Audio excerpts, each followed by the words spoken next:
replace the bearing in the router. This is too noisy.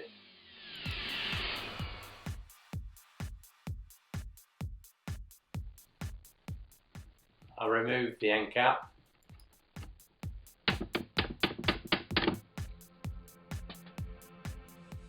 Then I take out the brushes, 2 screws in each brush and just 1 spade connection in each brush.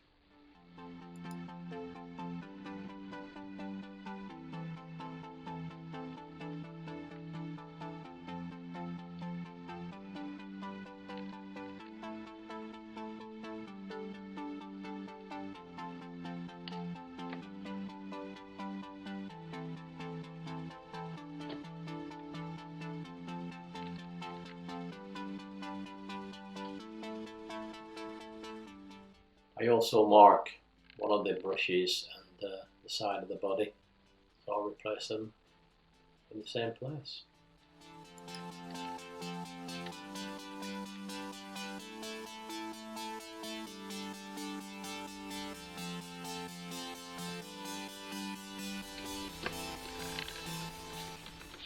I remove the handles, just a couple of bolts through here, and detach the switch.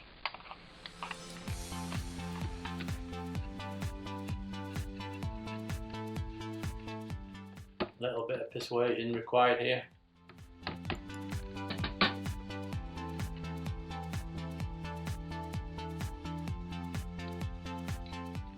The base is connected to the port with a couple of split pins on each side, so I just drift them out. My punch isn't small enough to go through, so I'll just use some stainless pins and tap them out with that.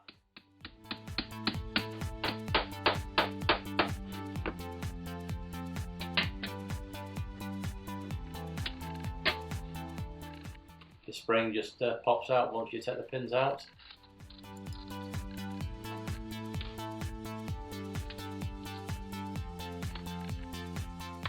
Just a little bit of persuasion and the base comes off. Just resting the router lugs on some blocks of wood and then undo the screws to take the casting away from the main body.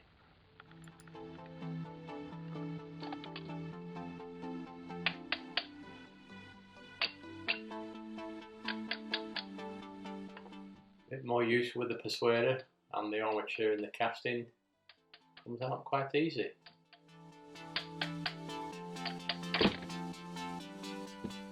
Now it's time to get the armature out of the casting. It's just a block of wood, rubber mallet, just give it a gentle tap.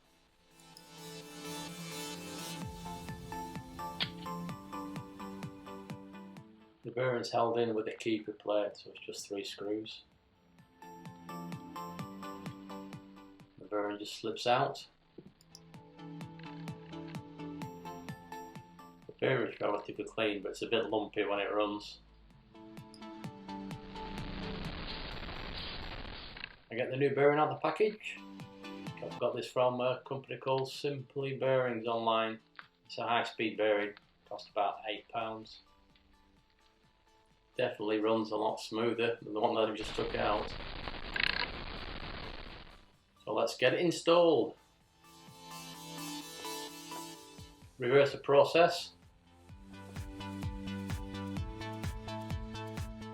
Bearing in, keeper plate on, tying up.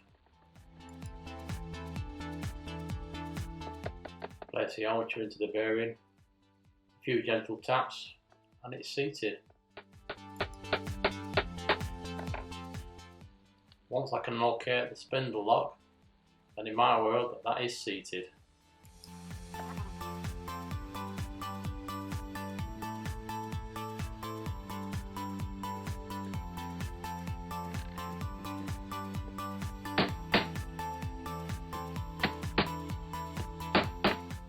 Put the main body on.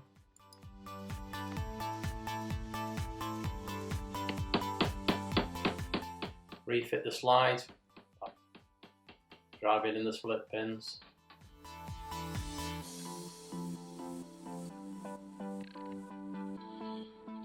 Not forgetting the spring.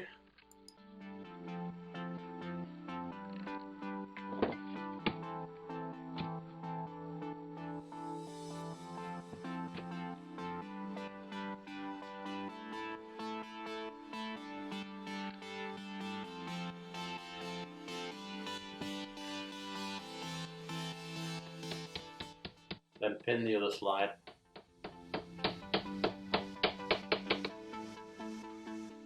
Refit the brushes.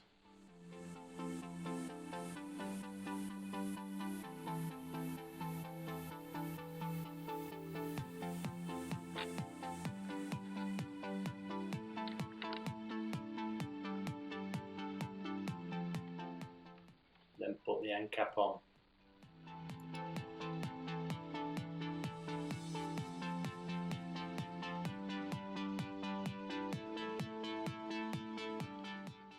Lastly, refit the handles and the switch.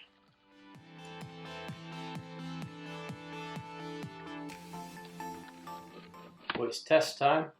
Well, it works alright till the slides up and down. Let's plug it in.